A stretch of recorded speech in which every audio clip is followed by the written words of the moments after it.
নমস্কার। পুরনো কোনো কাপড় দিয়ে যদি আপনারা একটা উপায় করেন, সেই উপায় করলে যদি আপনার কোনো ঋণ আছে, সেই ঋণ যদি চটজলদি শোধ করার যদি আপনি রাস্তা খুঁজে পান, তাহলে অতি অবশ্যই এই উপায়টা করা উচিত। কি করবেন? মঙ্গলবার দিন রাত্রিবেলা 7টা থেকে 8টার মধ্যে এই উপায়টা করা উচিত, কিন্তু হওয়া উচিত লাল রঙের কাপড়। ধরুন আপনার কাছে লাল কাপড় নেই, তাহলে একটা রুমাল কিনে নেবেন, 5-7 দিন ওটাকে ব্যবহার করে নেবেন। মঙ্গলবার দিন ওটাকে 7টা থেকে 8টার মধ্যে ওই লাল রুমাল বা লাল কাপড়কে নিয়ে তার মধ্যে এক চুটকি গোলমরিচ, দুটো হোক, চারটে হোক, যাই হোক, রেখে তার মধ্যে 1 টাকার কয়েন রেখে ওটাকে গিট বন্ধ করে আপনি কোনো শুনশান রাস্তায় চলে যাবেন। সেখানে গিয়ে কোনো মাটিতে ওটাকে ওই রুমাল সহিত ওটাকে পুঁতে দেবেন।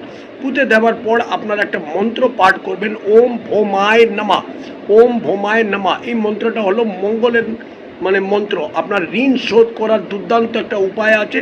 এই উপায়টা করুন, দেখুন চট জলদি আপনি রাস্তা খুঁজে পাবেন।